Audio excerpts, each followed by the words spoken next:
theme for today is part of the dedication series is called Living the Sacrifice. And I know why I was asked to talk on this theme, because being a missionary is sacrificial. You leave behind your home country, you leave behind your language, your ability to fluently and eloquently express yourself. You leave behind your family and maybe a lot of other things. But let me tell you a secret. Most of the time, it doesn't feel like you are sacrificing anything at all, because you can never outgive God. God, in this respect at least, is like my mother-in-law. She lives in the building next door to us, and when we make something to eat, when we make something nice to eat, we'll often send one of the kids over with a piece or two, and usually the container comes back the next day filled up with something delicious. You can never give her anything without getting something back. And it's the same with God. We never give him anything without being blessed in some way. We can never outgive God. So I feel a bit of a fraud talking about sacrifice, because I've received so much more blessing than I've sacrificed. When I first heard about this theme, living the sacrifice, the passage that came to mind was Romans chapter 12. So let's start by looking at that passage. Romans 12, and we'll read verse 1 and 2. I appeal to you, therefore, brothers, by the mercies of God, to present your bodies as a living sacrifice, holy and acceptable to God, which is your spiritual worship. Do not be conformed to this world, but be transformed by the renewal of your mind, that by testing you may discern what is the will of God, what is good and acceptable and perfect. The main thought of this passage can be simply stated: present your bodies as a living sacrifice. It's a one-time act. It's a sacrifice with a lifetime of consequences. It's a living sacrifice. The imagery, of course, comes from the Old Testament. When you make a sacrifice, you either bring your best animal or you buy one, probably for several times the cost of a normal animal, and you give it to the priest, who sacrifices it on the altar. Some sacrifices he would give you back part of the meat, which you then have to eat with your family. You can't sell it, you've given it to God. You have to eat it with your family. Some sacrifices it would be completely burnt up. In Greek that would be holocaust, a word that needs no illustrating. What they didn't have in the Old Testament was living sacrifice. This combines the idea of being given fully to God one time with no returns, as if you died, and yet continuing to live and continuing to be that sacrifice. You can find a similar idea in many places in the Bible. For instance, in Galatians chapter 2, verse 20, it says, I have been crucified with Christ. It is no longer I who live, but Christ who lives in me. A life I now live in the flesh, I live by faith in the Son of God, who loved me and gave himself for me. It's a way of talking about a change of leadership inside your life. Now Christ is in charge. It is no longer I who live. I live by faith in the Son of God.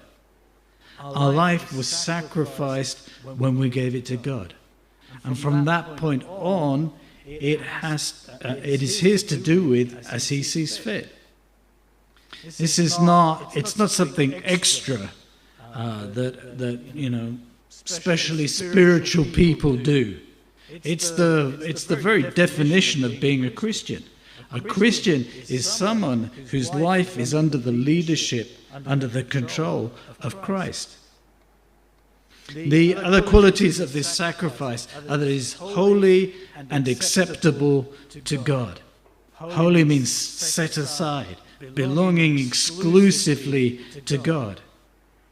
And acceptable to God means that everything that goes on in our life now is measured by this standard. Is this acceptable to God? Does this please God? When you give yourself to God, you're giving up control. You don't get to decide. You give away that right. As a living sacrifice, your goal is that everything in your life should be holy and acceptable to God. And that's going to rule out some things. This is living the sacrifice every day. We sacrifice our rights and our desires, and we live according to His direction and His will. And as the verse continues, this is your spiritual worship. This is how we worship God, by giving Him every moment of our lives. And it's really all that we can do. Christ died for us. He brought us back from the dead. We were condemned to an eternity of punishment. And yet He redeemed us. He died for us. And all we can do to worship Him, to express our gratitude to Him, is to live our lives according to His will, to give Him our lives as our worship. The problem, and at the same time the adventure, is that when you give yourself as a sacrifice, you don't know what lies ahead. And spoiler, it won't always be good. All kinds of things could happen. Persecution. Could be temptation. Something you really want, but you know it's not right. It could be something really hard, like having to forgive someone that's done you a great wrong. Or sacrificially helping someone else. You don't know where God will lead you, but you've already signed up to go there. Now that would be a very scary prospect if it wasn't God who was leading us. Being a missionary is not quite the same thing in the modern age as it was in the past. When missionaries in older times would go to Africa, they would pack their belongings in a coffin because they only lived an average of 2 years on the mission field. And that way at least they could have a decent burial. When I became a missionary, things were much easier. I did it one step at a time. I don't think I could have done it any other way. I went for a summer trip, then I went for a year, and only then did I make it my life's choice. And each step was a challenge. Each step was a sacrifice. But every time I saw the faithfulness of God, and every time the experience was so rewarding that I took the next step. We don't know where He will lead, but we do know who we're following. And this is something that we must never forget. And it's the context for this passage. In verse 1, it says, "By the mercies of God, I appeal to you." So Paul's saying that it's because of God's mercy I make this appeal to you. At the end of chapter 11, Paul talks about God, about who we're following, who we're sacrificing our lives to. At the end of chapter 11, Paul talks about God Himself. 11:33 says, "Oh, the depth of the riches and wisdom and knowledge of God! How unsearchable are His judgments and how inscrutable His ways." We're following a God who is filled with wisdom, a God who is merciful, a God who is good. And maybe we don't know where he's going to take us, but we can trust him. And that's going to mean all kinds of things. He might be calling you to tidy up your room, to be a blessing to your mother. It will be a sacrifice because you don't want to do it. He might be calling you to help your elderly neighbor, and it'll be a sacrifice because it'll mean your time and your energy. He might be calling you to sacrifice some of your time to serve at the church. Being a living sacrifice means sacrifice is a way of life. We're always putting his needs and his desires ahead of our own needs and our own desires. We do get a little more detail about this way of life in this passage. In verse 2 it says, "Do not be conformed to this world." When the life that you've committed yourself to live is one of sacrificing your own desires and interests to follow Jesus, you will face relentless opposition, pressure to conform, to be like everyone else. In some ways, our society has become very tolerant. Nobody much cares how you dress or how you identify.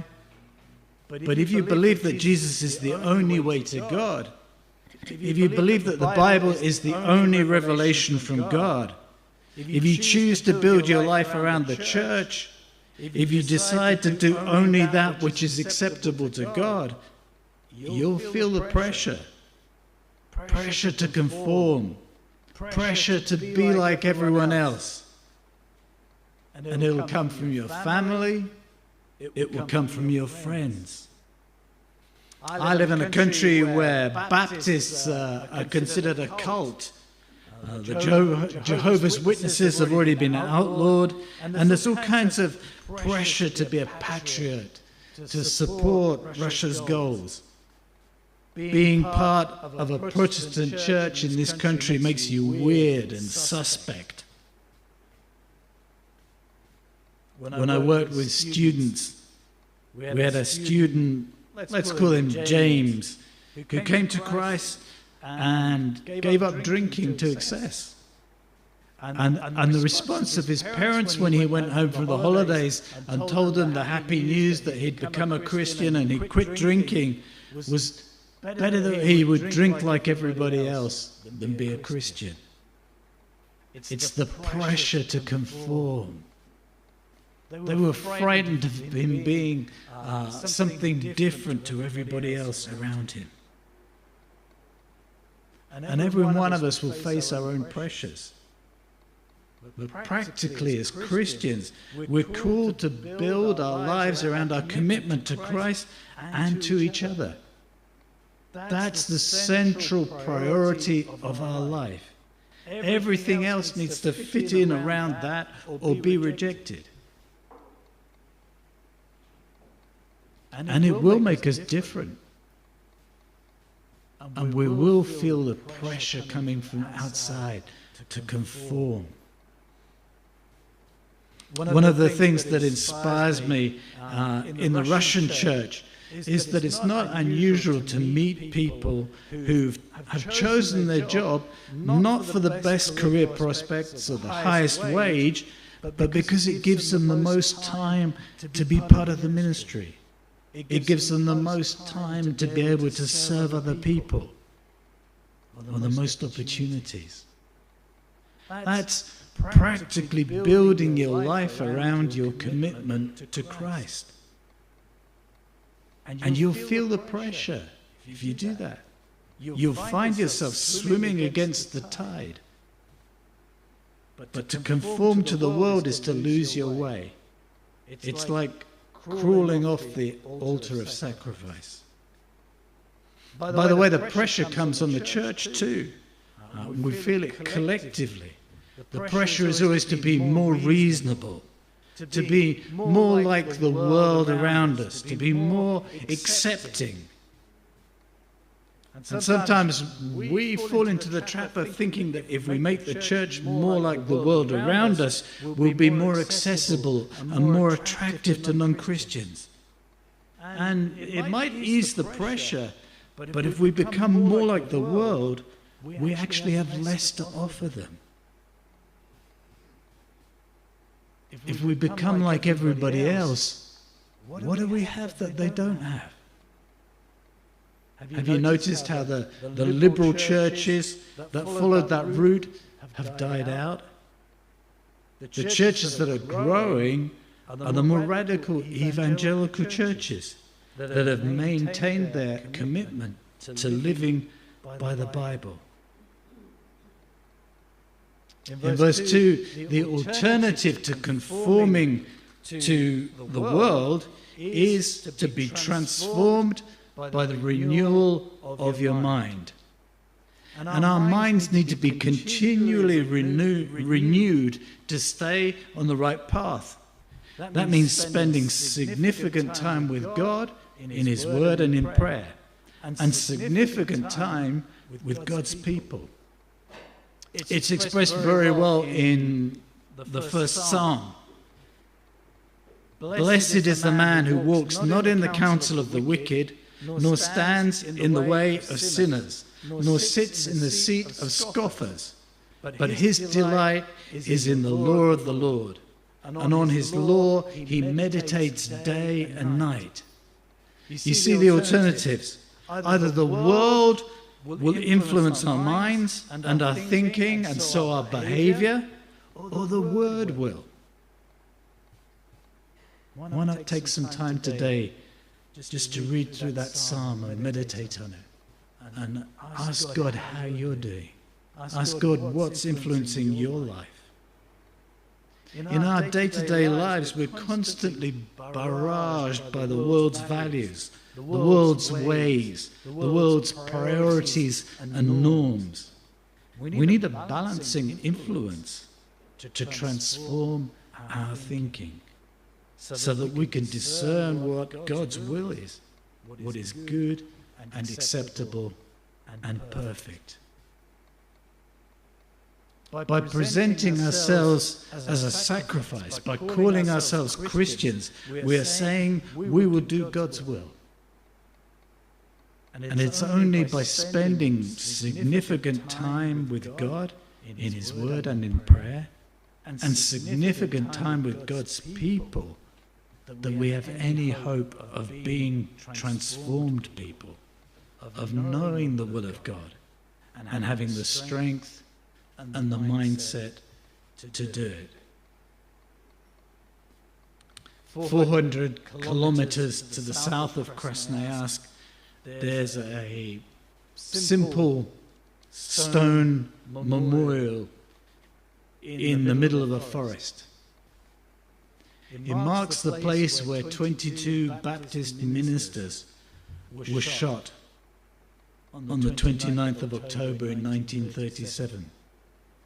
Their families were not informed. These people just disappeared.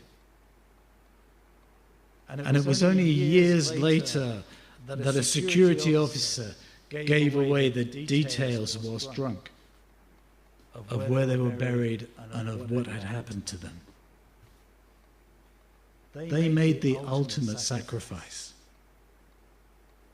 Now the chances that we will die for our faith are very small. But we will have the opportunity to live for our faith. We will have the opportunity to follow Jesus Christ, to be a living sacrifice, to dedicate our lives to following Him and to doing His will in this world. And may our sacrifice be no less radical than the sacrifice of those 22 ministers who died.